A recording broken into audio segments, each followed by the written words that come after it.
तोहसे मिलल जखिया, तोहसे मिलल जखिया त बुझली की प्यार का है। तोहसे मिलल जखिया त बुझली की प्यार का है। तोहे पाके जिंदगिया में, तोहे पाके जिंदगिया में जनली कि यार का। तोहसे मिलल जखिया त बुझली कि प्यार का है।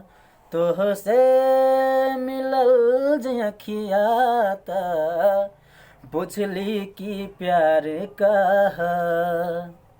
दिल हो गइल दीवाना, धड़कन के चाल बदलल, अखिया के राह दिल तक दिलबा के बात पहुँचल।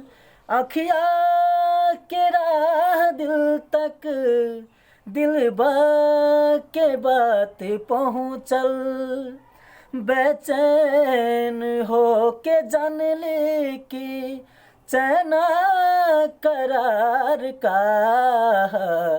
तोहसे मिलल जखिया त बुझली कि प्यार का है।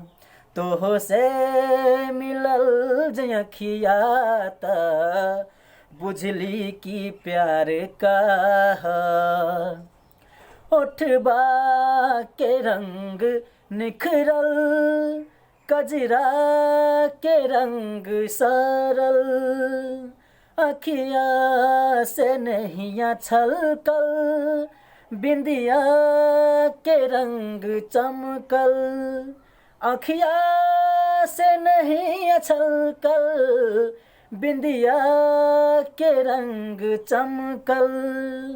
अब हो के तोहार जनली की स्वर हो सिंगार का। तोहसे मिलल जखिया त बुझली की प्यार का है। तोहसे मिलल जखिया त बुझली की प्यार का है। तोहे पाके जिंदगिया में, तोहे पाके जिंदगिया में जनली कि यार का है। तोहसे मिलल जखिया त बुझली की प्यार का है।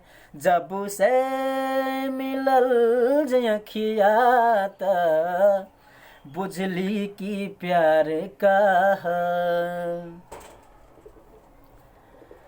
प्रणाम, मेरा नाम नीरज पासवान है और मैं बहुत खुश हूँ कि आप लोग मेरे वीडियो देख रहे हैं।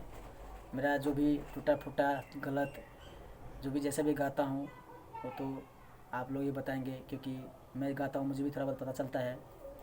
तो अपना छोट भाई और अपना छोट बेटा या बेटा समझकर, अपना बड़ भाई छोट भाई हर चीज़ समझकर जो भी है माफ़ करना भाई।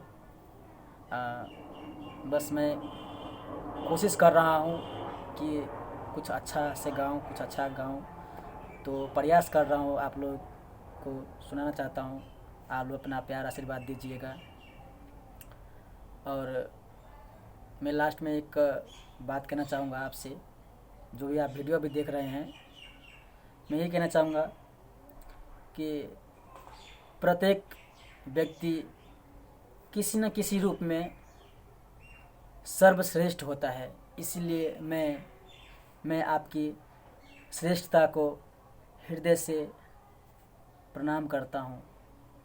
और ये वीडियो आपको अच्छा लगा हो तो विनती करता हूँ दोस्तों, चैनल को सब्सक्राइब कर देना।